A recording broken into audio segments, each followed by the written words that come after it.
Assalamualaikum warahmatullahi wabarakatuh. Perkenalkan, kami dari kelompok 3 akan mempresentasikan mengenai perencanaan sistem informasi. Sebelumnya, saya Muhammad Fajar Hidayat, tim 190803102017 dan teman saya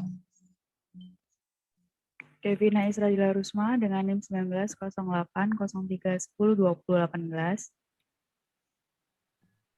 Saya Abelia Regita Cahyani dengan NIM 190803102019. Saya Dinda Yurita Syabela dengan NIM 190803102021. Saya Novia Indah Masari Saputri dengan NIM 1908031020020.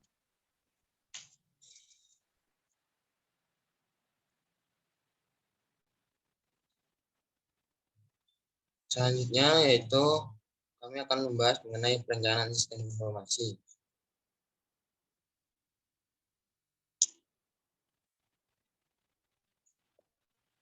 Di sini kemampuan akhir yang diharapkan adalah mahasiswa mampu mengidentifikasi dan evaluasi lingkungan internal dan eksternal dari perusahaan dalam penyusunan perencanaan sistem informasi dalam sebuah organisasi bisnis. Lalu, untuk indikator pencapaiannya sendiri adalah menjelaskan perencanaan sistem informasi yang sesuai dengan kebutuhan bisnis, serta membuat perencanaan sistem informasi yang sesuai dengan tujuan perusahaan.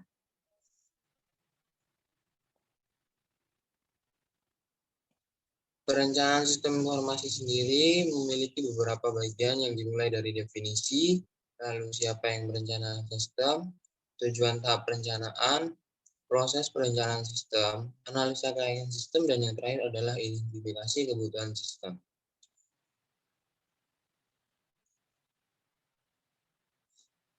Di sini terdapat siklus hidup dalam pengembangan sistem, yang dimana dimulai dari perencanaan sistem, lalu kemudian turun ke analisis sistem, lalu desain perancangan sistem secara umum, dan evaluasi serta seleksi sistem, kembali lagi ke desain perencanaan sistem namun secara terinci, lalu implementasi atau penerapan sistem, dan yang terakhir perawatan sistem.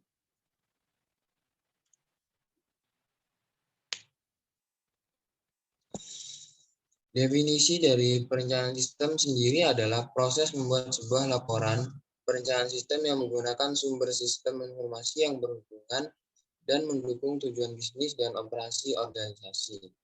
Perencanaan sistem berhubungan dengan perencanaan bisnis, lalu menyangkut estimasi dari kebutuhan fisik, tenaga kerja, dan dana yang dibutuhkan untuk mendukung pengembangan sistem serta operasinya.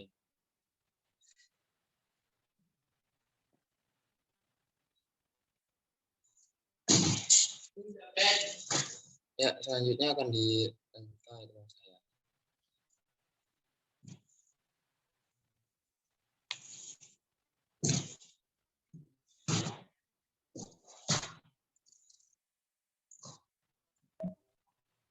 Siapa yang merencanakan sistem? Kebijakan untuk mengembangkan sistem informasi dilakukan oleh manajemen puncak karena manajemen menginginkan untuk meraih kesempatan yang ada yang tidak dapat diraih oleh sistem yang lama atau karena sistem yang lama masih mempunyai kelemahan-kelemahan yang perlu diperbaiki. Atau misal meningkatkan produktivitas, dan pelayanan. Yang kedua, manajemen puncak sangat berperan dalam perencanaan sistem. Manajemen puncak terdiri dari CEO dan CFO dan eksekutif senior user yang lain. Dan yang terakhir ada komite ini yang menghubungkan tujuan bisnis dan sistem informasi untuk mencapai tujuan.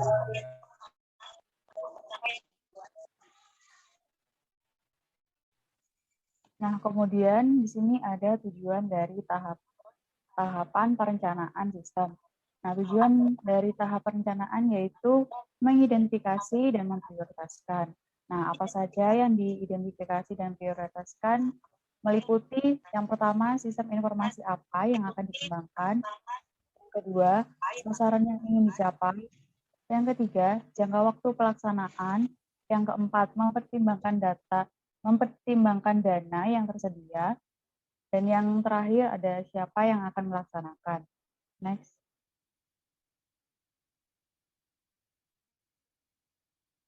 Nah, selanjutnya di sini ada proses perencanaan sistem. Ada 3 proses utama dalam perencanaan sistem informasi. Yang pertama yaitu merencanakan proyek-proyek sistem yang dilakukan oleh staf perencana. Nah, proses perencanaan sistem ini bertujuan untuk merencanakan proyek-proyek sistem yang akan dikembangkan nantinya. Hasil dari proses perencanaan sistem ini adalah laporan perencanaan sistem yang dapat berupa perencanaan sistem jangka pendek maupun perencanaan sistem jangka panjang. Dan proses yang kedua yaitu menentukan proyek sistem yang akan dikembangkan yang dilakukan oleh komite pengarah. Setelah perencanaan sistem jangka panjang disetujui oleh manajemen, maka komite pengarah harus mempersiapkan proyek-proyek sistem yang akan dikembangkan terlebih dahulu sesuai dengan prioritasnya. Persiapan ini meliputi penunjukan tim analisis yang akan menganalisis kelayakan dari proyek dan disusul dengan mengumumkan proyek pengembangan sistem ini kepada semua pemakai sistem di perusahaan. Dan proses yang terakhir yaitu menentukan proyek sistem yang dikembangkan oleh analis sistem. Nah, setelah suatu proyek sistem memprioritaskan ditentukan dan analisis sistem telah ditunjuk, maka tahap perencanaan sistem berikutnya adalah mendefinisikan proyek-proyek sistem yang akan dikembangkan ini. Mendefinisikan proyek-proyek sistem ini berarti melakukan suatu studi untuk mencari alternatif terbaik yang paling layak untuk dikembangkan. Nah, hasil dari studi ini nantinya akan dimintakan persetujuan kepada manajemen dalam bentuk laporan usulan proyek sistem yang akan dikembangkan. Yang akan melakukan tahap ini adalah tim analis. Next.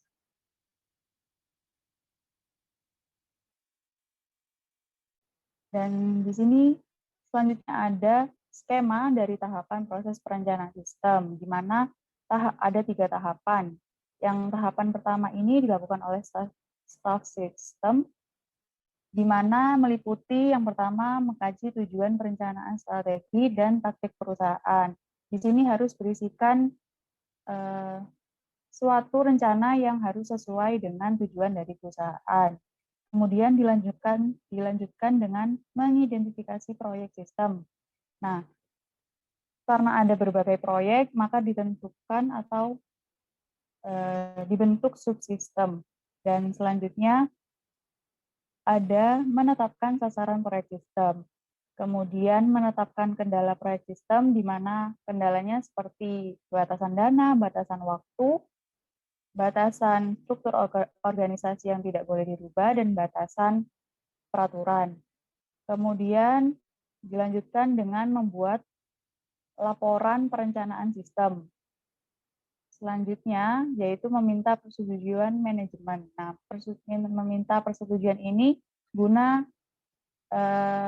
menjadi dukungan dari manajemen puncak untuk proyek sistem informasi.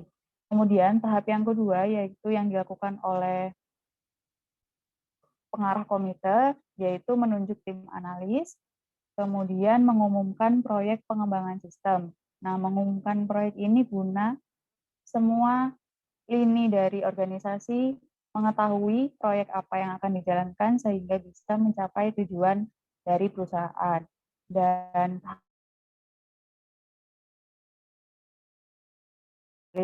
yaitu melakukan studi kelayakan.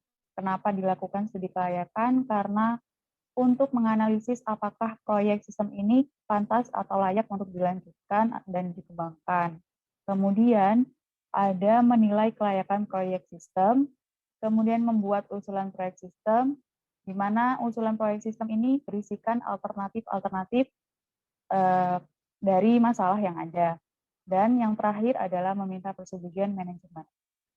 Selanjutnya akan dijelaskan oleh rekan saya.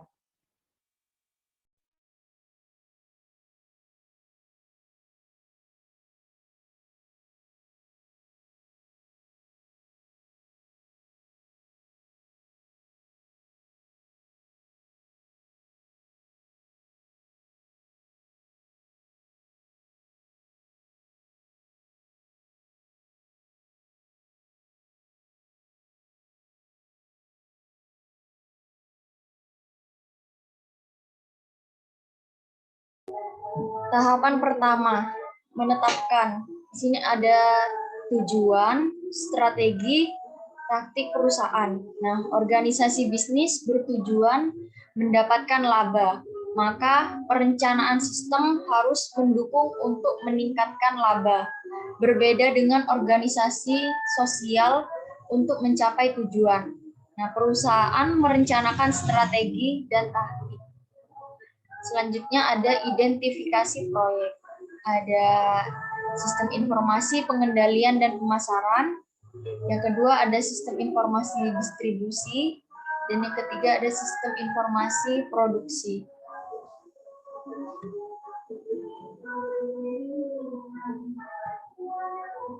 Sasaran.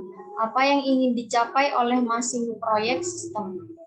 Nah, sistem informasi pengendalian dan pemasaran. Sasarannya itu memberi pelayanan order kepada pelanggan lebih baik, meningkatkan pangsa pasar, dan selanjutnya ada sistem informasi pengendalian distribusi. Itu sasarannya mengoptimalkan jalur distribusi sehingga dapat mengurangi biaya distribusi. Selanjutnya ada kendala. Nah, kendalanya itu ada batasan dana, batasan waktu, dan batasan struktur organisasi.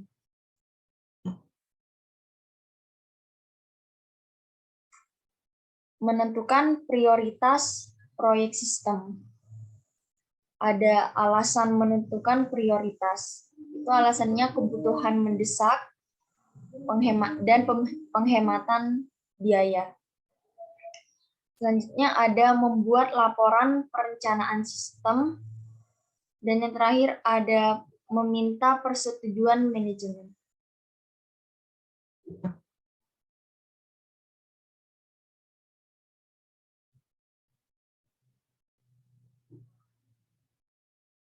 Tahapan kedua, itu menentukan proyek-proyek sistem yang akan dikembangkan yang dilakukan oleh komite pengarah. Selanjutnya ada menunjuk tim analisis, dan yang terakhir mengumumkan proyek pengembangan sistem.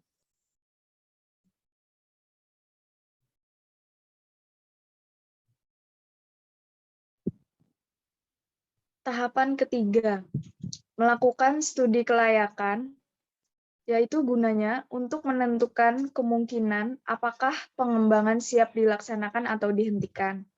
Nah, langkahnya ini yaitu mencari fakta dari sistem yang sudah ada.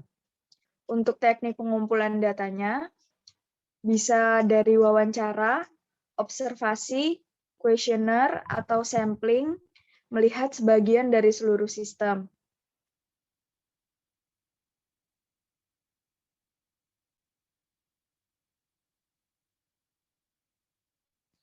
Tahapan ketiga yaitu data yang dikumpulkan berupa organisasi, personil, prosedur kerja, serta lingkungan kerja.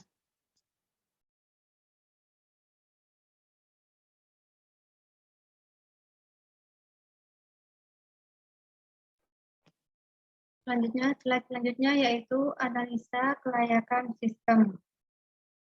Analisa kelayakan sistem ini, nilai sistem dapat diukur dengan analisis biaya. Ada dua bagian yaitu TELOS dan juga PDM. TELOS ini singkatan dari teknikal, ekonomi, legal, operasional, dan schedule. Yang pertama, saya akan menjelaskan tentang teknikal terlebih dahulu. Teknikal menunjukkan apakah sistem yang diusulkan dapat dikembangkan dan diterapkan dengan menggunakan teknologi yang ada atau jika membutuhkan teknologi baru. Kemudian ekonomi. Ekonomi menunjukkan apakah dana yang memadai tersedia untuk mendukung biaya dari sistem yang diusulkan. Kemudian yang L, legal. Legal menunjukkan apakah ada konflik antara sistem yang sedang dipertimbangkan dan kemampuan perusahaan untuk menunaikan kewajibannya. Kemudian operasional, menunjukkan apakah prosedur dan keterampilan personalia yang ada cukup untuk mengoperasikan sistem yang diusulkan atau apakah prosedur dan keterampilan tambahan akan diberikan. Kemudian S itu schedule.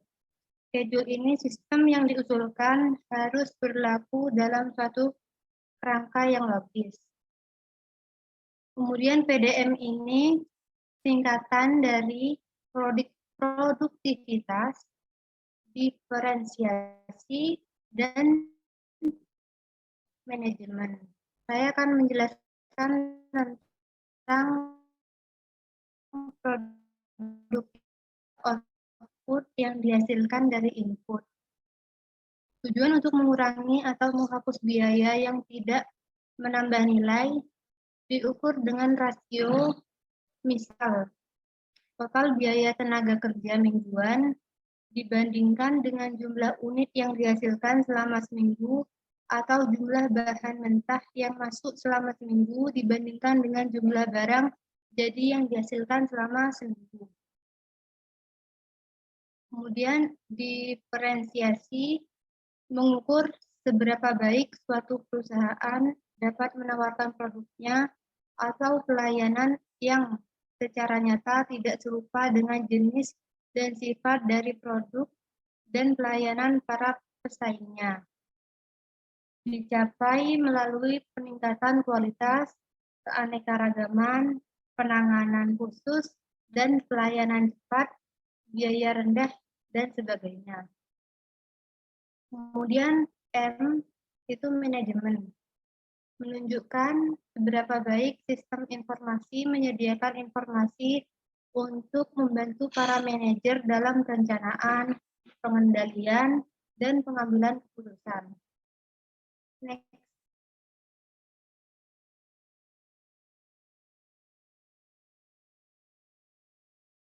Kemudian identifikasi kebutuhan sistem. Menentukan kebutuhan sistem. Yang pertama menentukan kebutuhan software dan juga hardware. Kemudian menentukan SDM, dan yang terakhir memperinci biaya. Perencanaan jadwal yaitu ada 2, CPM dan Gantt rate. Saya akan menjelaskan tentang CPM terlebih dahulu. CPM ini singkatan dari Critical Path Method, adalah algoritma berbasis matematika untuk menjadwalkan sekelompok aktivitas proyek. CPM ini merupakan salah satu peralatan terpenting untuk manajemen proyek. Kemudian Gantt chart yaitu penggambaran grafis dari proyek. Contoh dari Gantt chart ini adalah diagram batang yang menunjukkan tanggal dimulai dan selesai dari beberapa elemen proyek yang mencangkup sumber daya, pencapaian, tugas, dan ketergantungan. Next.